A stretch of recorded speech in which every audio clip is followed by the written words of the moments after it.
It's just some years you have your year and some years you don't have your year, and maybe this year isn't my year. Ed Sheeran sits down with Ellen to discuss his recent Grammy snub and, of course, that tear-inducing collab with the Queen, Beyonce. This episode of Newsfeed is brought to you by Xfinity Mobile. It's a new kind of network. Ed breaks down just how difficult it was to actually make contact with Queen Bee. That red-haired, vocally gifted, guitar strumming, Game of Thrones cameo making Ed Sheeran might have a total of 13 Grammy noms under his belt, but right now he's feeling a little sore.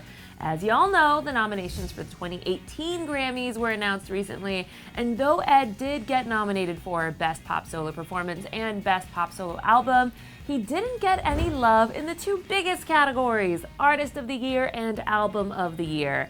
Ellen Degeneres in particular is outraged, and she told him so in person. I cannot believe that that was not nominated for Song of the Year. He went on to say he'd rather have music that makes a difference for fans than music that receives a bunch of accolades but doesn't affect the world.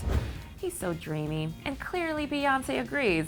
Bey does not normally add her vocals to a song that's already been out by another artist, but of course she did for Ed when he asked her to relaunch the song Perfect with him. I was like, well, I love Beyonce, shall I ask Beyonce? And then in my head I was like, she's gonna say no, and then I was like, well, you might as well ask, and she said yeah. Now, Ed also revealed a really weird piece of info on Beyonce that just proves how famous she really is.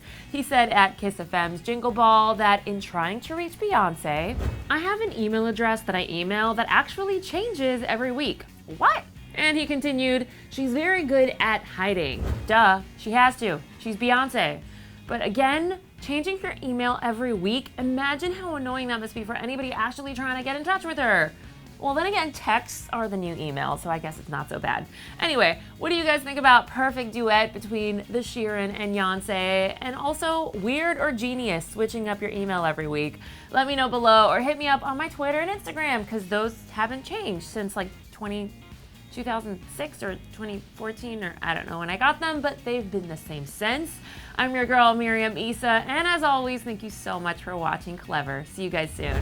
Speaking of Beyonce, you do not want to miss Jay-Z finally admitting that he cheated on Bey, so click left for that. Thanks again to Xfinity Mobile for sponsoring today's episode. Xfinity Mobile is a new kind of network designed to save you money.